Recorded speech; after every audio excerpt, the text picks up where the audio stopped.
Hello guys, स्वागत है आप सभी का आपके अपने यूट्यूब चैनल एजुकेशनल ज्ञान मैथ्स में। आज मैं आपके लिए कराऊंगा सीटेट जैन 2024 मैथ्स के लिए मैराथन क्लास 5। इससे पहले मैं इसकी 4 मैराथन क्लास करा चुका हूं, जिनका लिंक मैं आपको इस वीडियो के डिस्क्रिप्शन में दे दूंगा। और मैंने एक प्लेलिस्ट भी बना रखी है CTET Jain 2024 maths marathon class करके, तो वहाँ से भी आप वीडियोज़ को फाइंड कर सकते हैं। इन मैराथन क्लास में मैंने जो भी क्वेश्चन लिए हैं वो सीटेट एग्जाम के पर्पज़ से काफ़ी इंपॉर्टेंट हैं और सभी पीवाईक्यू क्वेश्चन हैं। तो एक बार एग्जाम से पहले आप इन सभी मैराथन क्लास को देखकर जरूर जाइएगा, जिससे आपको मैथ के पोर्शन में काफ़ी हेल्प होगी। तो चलिए आज की क्लास को स्टार्ट करते हैं। देखते हैं क्वेश्चन नंबर 1 जो हमें दिया है 420 का ये क्वेश्चन मार्क परसेंटेज प्लस 21 बराबर 210। तो यहाँ पे हमें ये निकालना है कि ये क्वेश्चन मार्क यहाँ पे परसेंटेज इसने दिया है, इसकी वैल्यू क्या है। तो अगर हम यहाँ पे सपोज कर लेते हैं कि यहाँ पे x परसेंटेज हमने सपोज कर लिया, तो अगर यहाँ पे निकालते थे हम सॉल्व करेंगे तो 420 का मतलब यहाँ पे इंटू का साइन इंटू एक्स। जब परसेंटेज का साइन हम हटाते हैं तो अपॉन में 100 लिख लेते हैं प्लस 21 21 बराबर में 210। इसे जब सॉल्व करेंगे यहाँ पे तो सॉल्व करके हमें क्या मिलता है, चलिए देखते हैं। जब इसे हम 20 से काटते हैं तो 20 पंजे 100 और यहाँ पे 20 दूनी 40 होता है और 20 से कम 20 21 मिल जाएगा। ठीक है, यहाँ से जब हम ये 21 दोनों कॉमन लेते हैं यहाँ पे और इस 21 से जब यहाँ पे इसे काटते हैं तो 10 हमें मिल जाएगा। फिर यहाँ पे सॉल्व होकर हमें इक्वेशन क्या मिल जाएगी, x प्लस 5 अपॉन 5, क्योंकि ये 5 का एलसीएम लेंगे तो ये 5 इधर आ जाएगा और बराबर में यहाँ मिल जाएगा 10। तो यहाँ से जब हम x की वैल्यू निकालेंगे तो x की वैल्यू मिल जाएगी, क्या मिलेगी x की वैल्यू, चलिए देखते हैं। यहाँ पे 50 माइनस 5 मीन्स 45, जो क्या होगा हमारा इस क्वेश्चन का answer, option number C. Clear है, समझ में आया मैंने कैसे किया। तो वीडियो को लाइक कीजिए, शेयर कीजिए और चैनल को सब्सक्राइब जरूर कीजिए, ताकि ऐसे ही शानदार क्वेश्चन मैं आपके लिए कराता रहूं। चलिए देखते हैं क्वेश्चन नंबर 2। एक स्कूल के प्रत्येक सेक्शन में 24 छात्र हैं। नए छात्र आने से 3 नए सेक्शन चालू कर दिए गए। अब 16 सेक्शन है तथा प्रत्येक सेक्शन में 21 छात्र हैं। तो नए छात्र कितने आए थे वो हमें बताना है। ये एक अच्छा क्वेश्चन है और एक सिंपल क्वेश्चन है। तो चलिए इस क्वेश्चन को सॉल्व करते हैं। यहाँ पे अभी जो प्रेजेंट में कितने 16 सेक्शन चल रहे हैं और प्रत्येक सेक्शन में कितने 21 छात्र हैं। तो कुल छात्र कितने हैं, 16 सेक्शन चल रहा है, प्रत्येक सेक्शन में 21 छात्र हैं। मीन्स यहाँ पे 336 कुल छात्र हैं अभी। ओके, जब नए छात्र आए थे तो कितने सेक्शन बढ़ाने पड़े थे, 3 सेक्शन उन्होंने बढ़ाए थे। मीन्स पहले हमारे सेक्शन कितने चल रहे थे, 16 माइनस 3 13 सेक्शन चल रहे थे। जब ये 13 सेक्शन थे तो प्रत्येक सेक्शन में छात्रों की संख्या कितनी थी, 24। तो 13 इंटू 24, जब यहाँ से इसको सॉल्व करेंगे तो 13 चौक 52 312, मतलब पहले 312 छात्र थे और नए छात्र के आने से 336 छात्र हो गए। तो यहाँ से जब इसमें से 336 में से 312 माइनस करेंगे तो कितना मिलेगा, 24। तो नए छात्र कितने आए, 24, ऑप्शन नंबर बी। क्लियर है। नेक्स्ट क्वेश्चन दिया है, कुछ धन ए बी तथा सी में वितरित किया गया। यदि ए तथा बी को कुल धन का क्रमशः 3/16 तथा 1/4 भाग मिला हो तथा सी को 81 रुपये मिले हों, तो बी को कितना भाग मिला, ये हमें निकालना है। तो इस क्वेश्चन को चलिए सॉल्व करते हैं। अगर यहाँ पे हम सपोज कर लें ये जो धन था कुछ वो एक्स था, हमने सपोज कर लिया जो कुछ धन था वो एक्स था। ठीक है, तो यहाँ पे जब हम इसे सॉल्व करके देखेंगे तो हम देखते हैं क्या मिलेगा हमारे लिए। इस एक्स धन का कितना 3/16 तो ए को मिला है, ए को कितना मिला है, इस एक्स धन का मतलब एक्स का 3/16 तो ए को मिला है और इस एक्स का ही 1/4 बी को मिला है, तो x/4 हो जाएगा। अब अगर कुल धन में से इन दोनों को ऐड करके माइनस कर देंगे तो हमें क्या मिल जाएगा, जो बचा हुआ धन जो सी को मिला है ये मिल जाएगा, मतलब 81 रुपये। समझ में आया। ए को क्या मिला था, इस एक्स धन का 3/16 भाग, बी को मिला था इस एक्स धन का 1/4 भाग। हमने दोनों को ऐड करके इस कुल धन में से अगर माइनस कर देंगे तो जो सी को मिला है वो मिल जाएगा। तो यहाँ से जब इसे सॉल्व करते हैं तो सॉल्व करके हमें यहाँ पे मिल जाएगा एक्स माइनस यहाँ पे एलसीएम लेंगे तो एलसीएम इसका 16 आ जाएगा और 4 और 3 7 7x बराबर 81। ओके, यहाँ से जब 16 में से 7x माइनस करेंगे तो यहाँ पे मिल जाएगा 9x अपॉन 16, या 16 को हम इधर ले जाएंगे मल्टीप्लाई करा के तो 81 इंटू 16। यहाँ से जब x की वैल्यू हम फाइंड करेंगे तो 81 इंटू 16/9, इससे काटेंगे तो 9 9 81, तो x की वैल्यू यहाँ पे मिल जाएगी 144। ये हमें क्या मिल गई, x की वैल्यू। ठीक है, लेकिन निकालना क्या है, b को कितना धन मिला। ये x तो हमें कुल धन मिल गया, तो b का हमें पार्ट निकालना है। तो चलिए यहाँ पे हम b को कितना धन मिला, तो b का पार्ट हम यहाँ पे निकाल देते हैं। b को कितना मिला था, कुल धन का, ये कुल धन का 1/4 भाग, तो कुल धन कितना है 144, इसका 1/4 भाग मिला था ना, 4 से कर देंगे हम इसे डिवाइड, और जब डिवाइड करेंगे तो डिवाइड करने पे हमें इसका जो आंसर मिल जाएगा वो मिलेगा 36। क्लियर है, option number D. Next question में बोला है एक बंदर ग्रीस लगे खंबे पर 1 मिनट में 5 मीटर ऊपर चढ़ता है तथा अगले ही मिनट में 2 मीटर नीचे आ जाता है। यदि खंबे की ऊंचाई 35 मीटर हो तो इसके शीर्ष पर बंदर कितनी देर में पहुंचेगा। एक अच्छा क्वेश्चन है, काफ़ी एग्जाम में इस टाइप के क्वेश्चन देखने को मिलते हैं।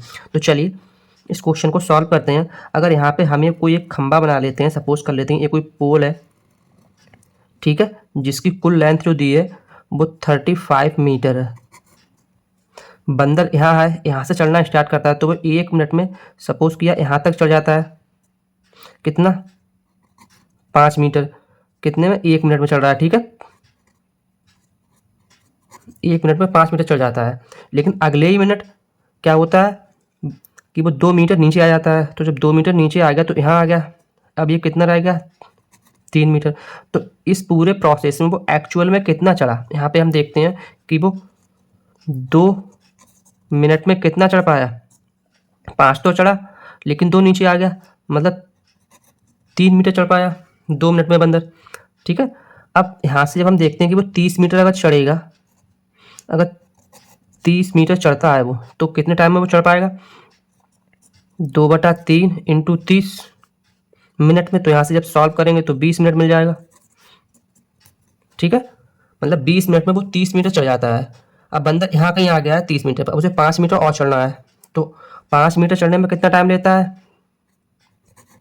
5 मीटर चढ़ने में इसने क्वेश्चन में बोला है 1 मिनट टाइम लेता है, तो 1 मिनट में 5 मीटर और चढ़ जाएगा।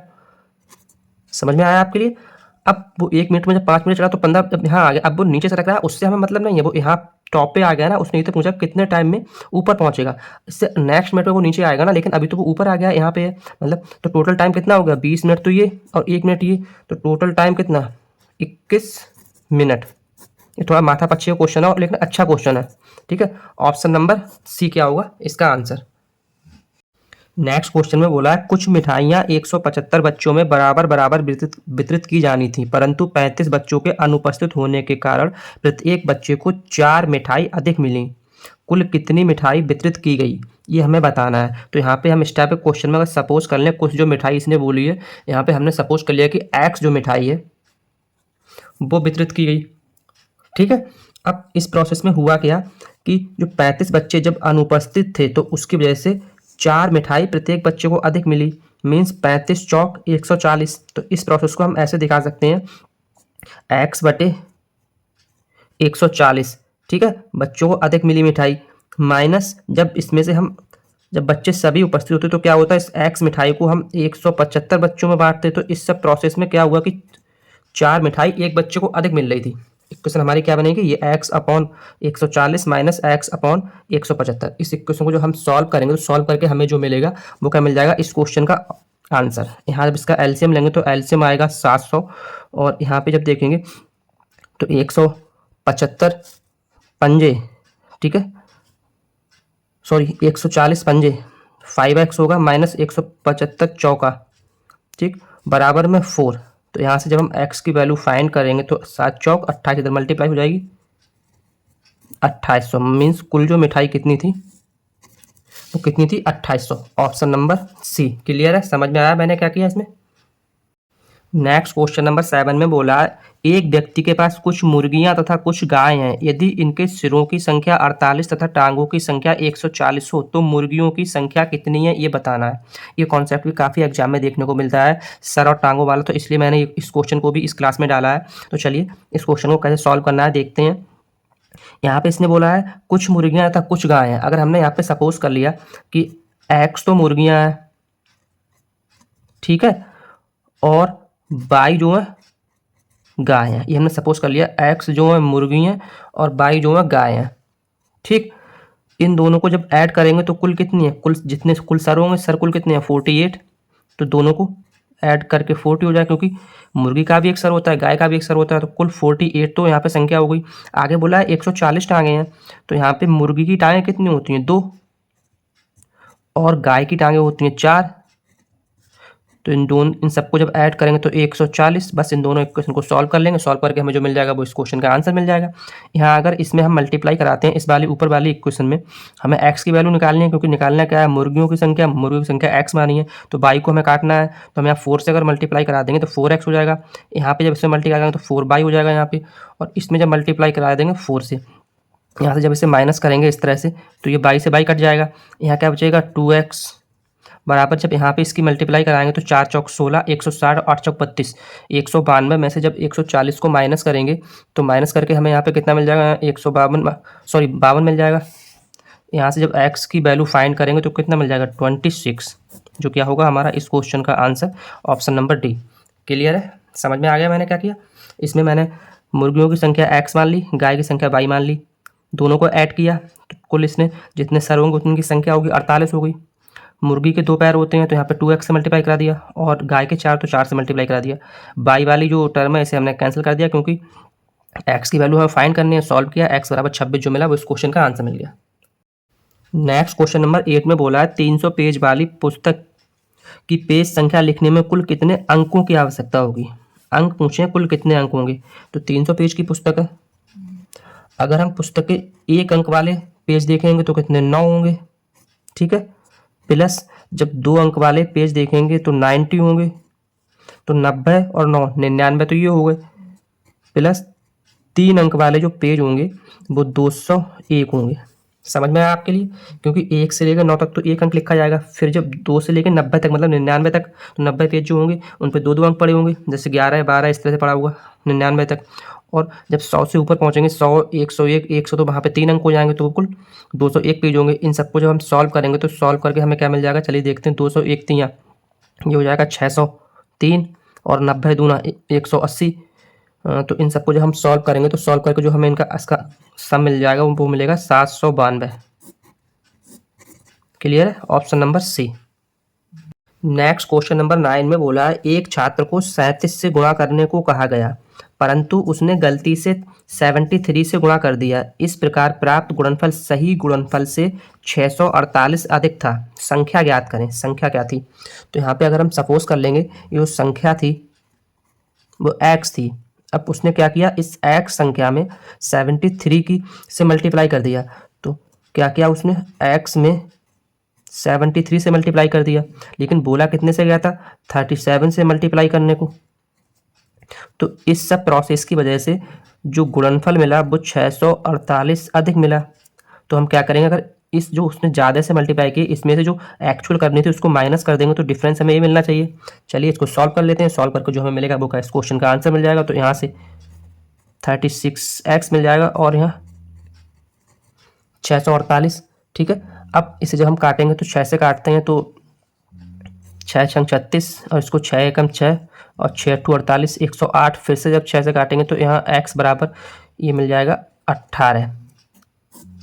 क्लियर है, कैसे किया मैंने इसके जो हमारा क्या होगा इस क्वेश्चन का आंसर ऑप्शन नंबर बी। क्या किया मैंने, छात्र ने क्या क्या गलती क्या की थी कि उसने 73 से गुणा कर दिया। तो ऐसे क्वेश्चन में हम हमेशा वही करेंगे जो उसने गलती की है, और क्वेश्चन में जो बोला है वो हम बस सही से मतलब क्वेश्चन में सॉल्व कर देंगे।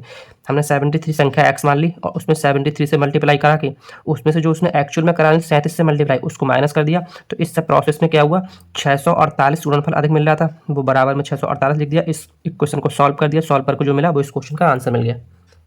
नेक्स्ट क्वेश्चन नंबर 10 में उसने क्या बोला, 225 मीटर लंबी सड़क के समांतर में बराबर बराबर दूरी पर 26 पेड़ लगाए गए हैं। इस दूरी के आरंभ में तथा अंत में पेड़ लगाए गए हैं। दो क्रमागत पेड़ों के बीच की दूरी बतानी है। तो यहाँ पे अगर हम देखते हैं ये कोई रोड है, सड़क, ठीक है।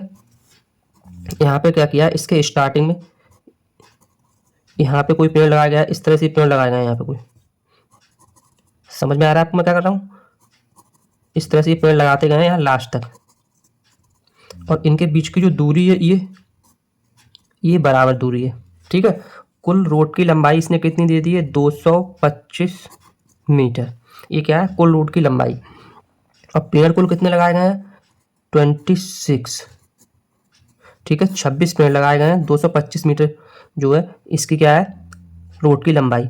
अब यहाँ पे ये जो गैप होंगे ये पेड़ों के बीच में, जब 26 पेड़ लगाए गए हैं तो जो कुल गैप होंगे,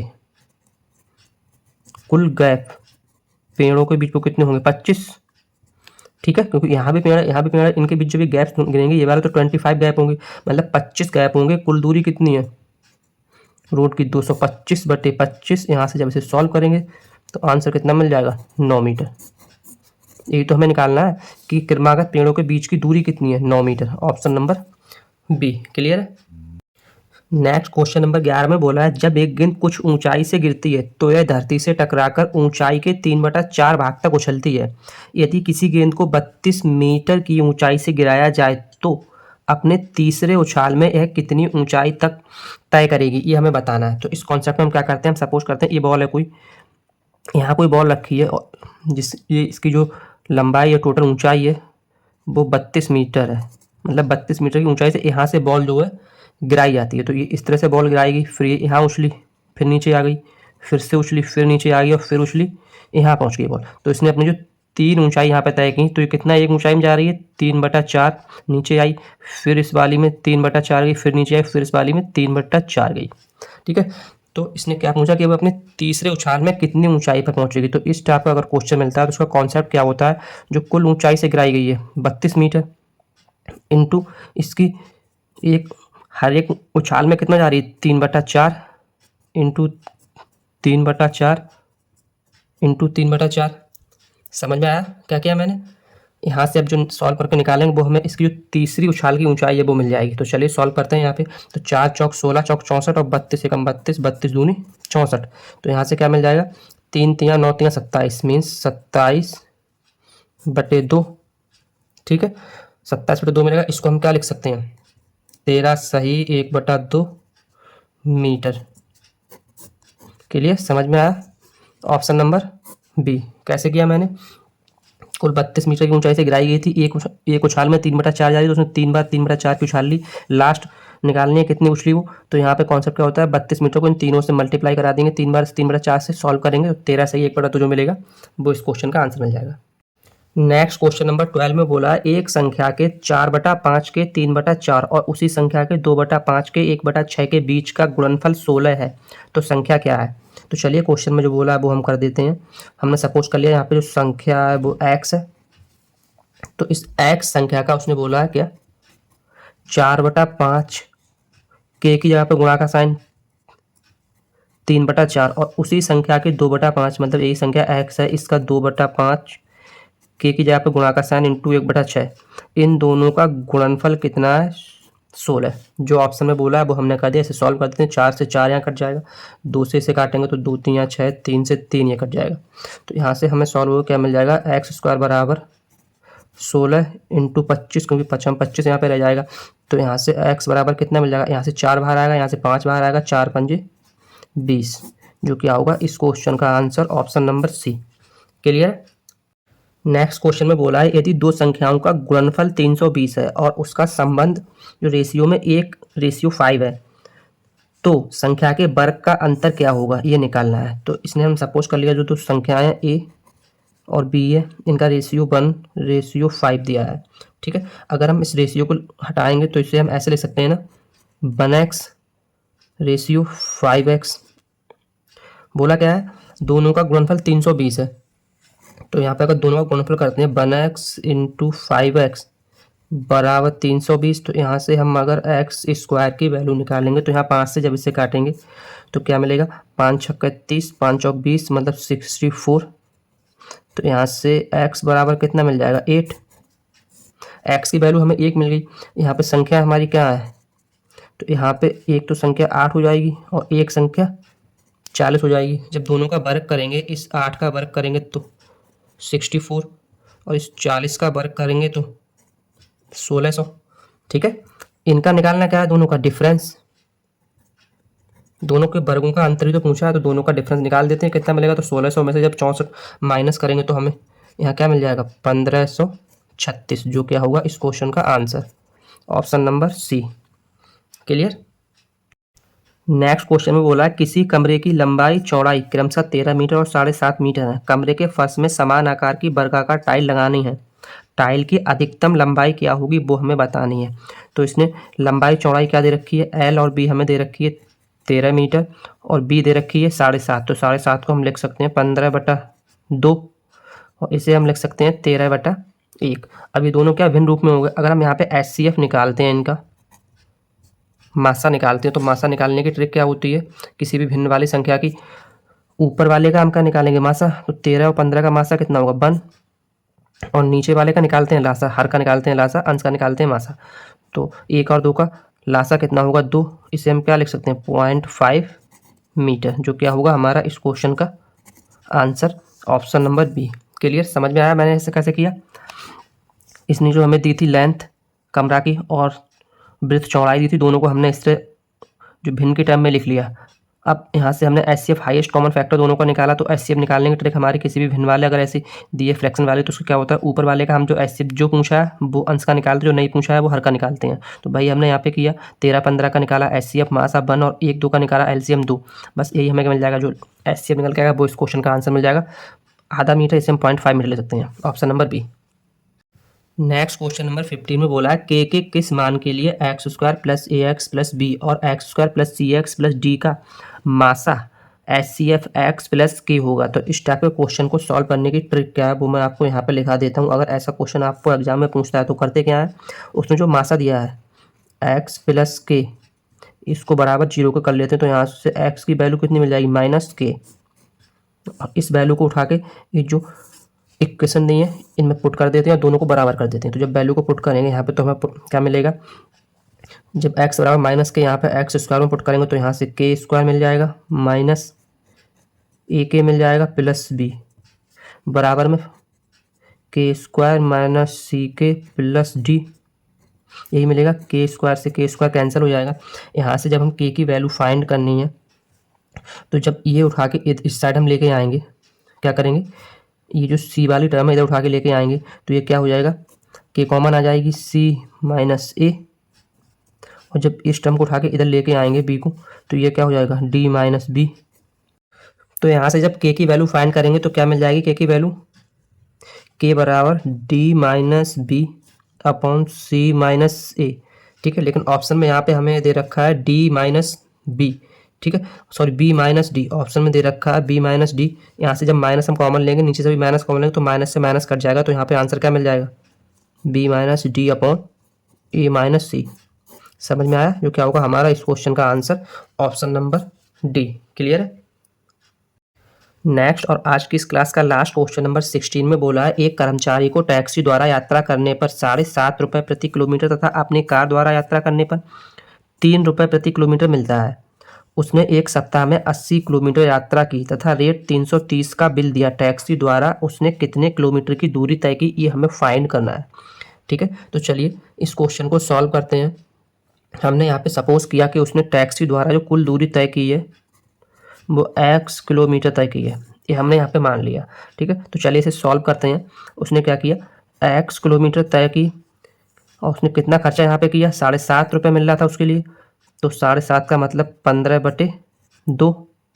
ठीक है, अब उसने अगर अपनी कार से करता दूरी तय तो उसे कितना मिल रहा था, 3 रुपये का खर्चा मिल रहा था। तो उसने अपनी कार से कितनी तय की, 80 - x, क्योंकि x किलोमीटर तो उसने टैक्सी से तय की, तो इसके लिए उसे खर्चा मिल रहा था 3 रुपये। तो इस सब प्रोसेस में उसे प्लस यहाँ पे करेंगे दोनों को साइन, कितना बिल देना पड़ा, सॉरी कितना उसने बिल बना के दिया कंपनी को, 330 रुपये का। ठीक है, बस इस क्वेश्चन जब सॉल्व करेंगे तो सॉल्व करके हमें क्या मिलता है, यहाँ से मिल जाएगा 15x/2। ठीक है, प्लस 8 × 3 = 24, 240 - 3x बराबर 330। ठीक है, जब ये 240 को हम उठा के इधर लेके आएंगे तो यहाँ करा जाएगा 15x/2 - 3x, ये इसमें से माइनस होगा तो इधर आ जाएगा 90। ठीक, यहाँ से जब एलसीएम लेंगे तो यहाँ 6x होगा, 6x 15x में से जाएगा तो कितना आ जाएगा 9x, और इधर हो जाएगा 90 × 2, क्योंकि 2 मल्टीप्लाई करके इधर आ जाएगा। तो यहाँ से जब हम x की वैल्यू निकालेंगे तो क्या मिल जाएगी 9 ढाई 90 और 10 दूनी 20 मीन्स 20 किलोमीटर उसने यात्रा जो है क्या टैक्सी से की, जो क्या होगा हमारा इस क्वेश्चन का answer option number B. Clear है? किया हमने क्या, इसने बोला था कि 7.5 रुपये जो है टैक्सी से इसे भरता मिलता है और 3 रुपये अपनी कार से। तो हमने क्या किया, हमने सपोज किया उसने कुल दूरी एक्स तय की टैक्सी के द्वारा, तो एक्स उसे टैक्सी के द्वारा कितना खर्चा मिलना चाहिए, एक्स दूरी उसने तय की है 15/2 के रेट से, 7.5 रुपये के रेट से। बची हुई दूरी उसने अपनी कार से तय की, तो 80 माइनस एक्स को माइनस किया और वहाँ उसे 3 रुपये का खर्चा मिल रहा था। इस क्वेश्चन को हमने सॉल्व किया, सॉल्व करके हमें एक्स की वैल्यू मिल गई 20, जो क्या होगा इस क्वेश्चन का आंसर। क्लियर है? तो मिलते हैं कल एक और शानदार क्लास के साथ। थैंक्स।